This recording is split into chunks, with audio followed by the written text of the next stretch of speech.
बिस्मिल्लाहिर्रहमानिर्रहीम।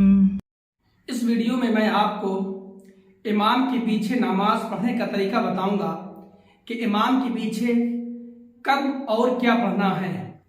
अगर इमाम नियत कर चुका है तो आप अपनी नमाज की नियत करें। मैं आपको ये भी बता दूं कि नियत जो करना है वो दिल के इरादे का नाम है। मुंह से नियत कर लेना मुस्तहब है और आप मुंह से भी नियत कर लें। अल्लाहु अकबर कह के आप हाथ बांध लें। हाथ कब बांधना है? जब इमाम नियत कर ले उसके बाद ही आप हाथ बांधें। ऐसा ना हो कि आप इमाम से पहले अल्लाहु अकबर कह के हाथ बांधें तो आपकी नमाज शुरू ही नहीं होगी। जब इमाम नियत बांध कर हाथ बांध ले, नियत करके हाथ बांध ले, तो उस वक्त आपको सना पढ़ना है। अब औज़ बिल्लाह और बिस्मिल्लाह ये इमाम के लिए सुन्नत है पढ़ना, आपके लिए सुन्नत नहीं है।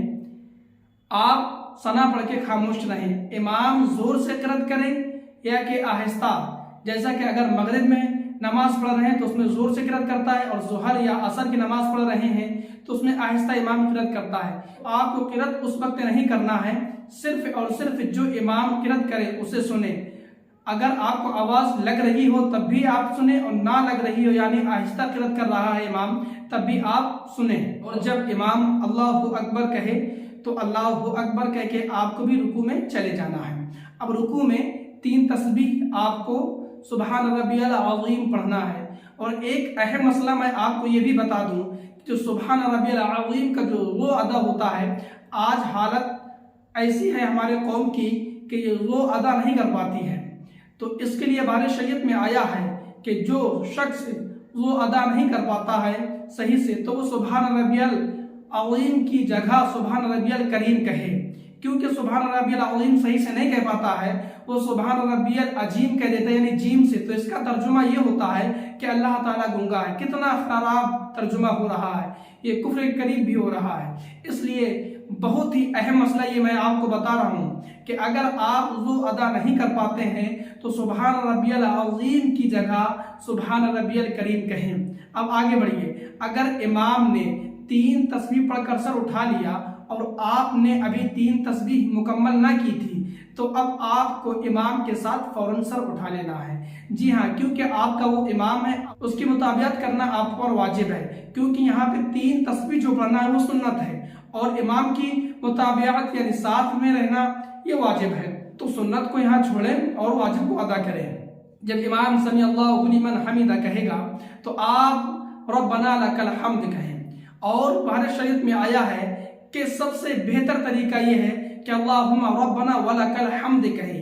ये बहुत ही अच्छा तरीका मैं आपको बता रहा हूँ। इसके बाद इमाम अल्लाहु अकबर कह के सजदे में जाएगा तो आप भी सजदे में जाए और 3 तस्बीह वो पढ़ेगा, आप भी 3 तस्बीह पढ़ें। वही मसला यहाँ पर भी देखें कि अगर इमाम ने 3 तस्बीह पढ़कर सर उठा लिया और आपने अभी 3 तस्बीह ना मुकम्मल की थी कि इमाम ने सर उठा लिया तो आपको फौरन इमाम के साथ सर उठा लेना है। और फिर इमाम अल्लाहु अकबर कह के उठेगा फिर सजदा करेगा तो आप ऐसे इमाम के साथ में करते जाएं। अब देखिए, एक रकात आपकी मुकम्मल हो गई।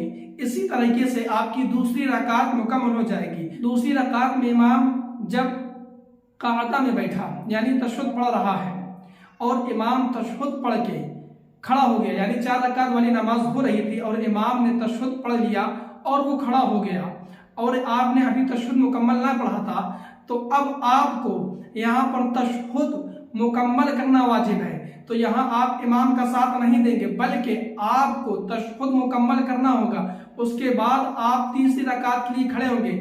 भले ही इमाम आपसे पहले क्यों ना खड़ा हो जाए, आपको इमाम के साथ फौरन नहीं खड़ा होना, पहले आपको तशहुद मुकम्मल करना है, इसके बाद आपको इमाम के साथ में खड़ा होना है। इसी तरीके से आपकी नमाज जो बची हुई है 2 रकात 2 हो चुकी हैं, 2 जो बची हुई हैं मुकम्मल होगी। अब जो सुनिए कि जब चौथी रकात में इमाम तशहुद में बैठा है और इमाम तशहुद पढ़ रहा है और आप भी तशहुद पढ़ रहे हैं, इमाम दुरूद इब्राहिम पढ़ रहा है, आप भी दुरूद इब्राहिम पढ़ रहे हैं, लेकिन इमाम ने दुआए मासूरा पढ़ा और सलाम फेर लिया। इमाम ने दुआए मासूरा पढ़ा और सलाम फेर लिया और आप अभी दुरूद इब्राहिम ही पढ़ रहे थे तो अब आपको फौरन इमाम के साथ सलाम फेर देना है।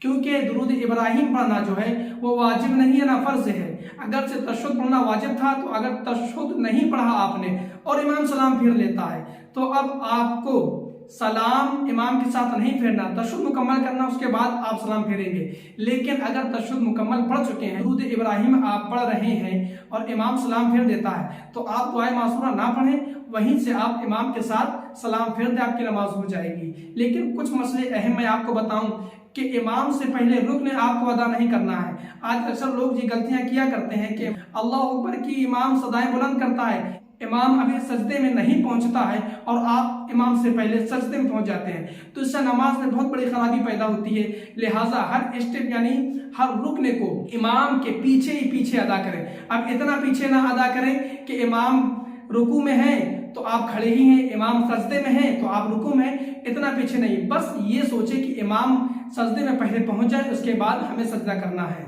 जब इमाम सलाम फेर ले तो आप भी सलाम फेर दें। और फिर रही बात दुआ की, अब देखिए इमाम के ये मसला है कि अगर फर्ज नमाज के बाद अगर सुन्नत नफिल पढ़ना वाकई है, मसलन अगर से आप मगरिब की नमाज पढ़ रहे हैं, इसके बाद 2 रकात सुन्नत 2 रकात नफिल पढ़ना होती है, तो इसलिए इमाम को ये चाहिए, बारिश शरीयत में आया है कि इमाम बहुत ही शॉर्ट यानी कि छोटी दुआ करके सुन्नत के लिए खड़ा हो जाए, क्योंकि सुन्नत के लिए देरी करना मकरूह है। इसलिए दुआ छोटी से छोटी करे और फिर सुन्नत अदा करे।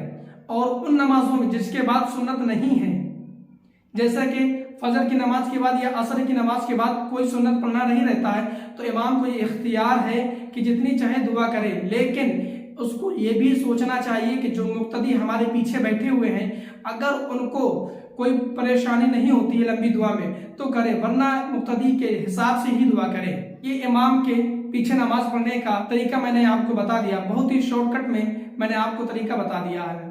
मैं बहुत ही कम वक्त में एक अहम से अहम मसला आप तक पहुंचाने की कोशिश करता हूं। अगर वीडियो अच्छी लगी हो तो चैनल को सब्सक्राइब करें। मिलते हैं एक अगली वीडियो में एक न्यू सवाल के साथ।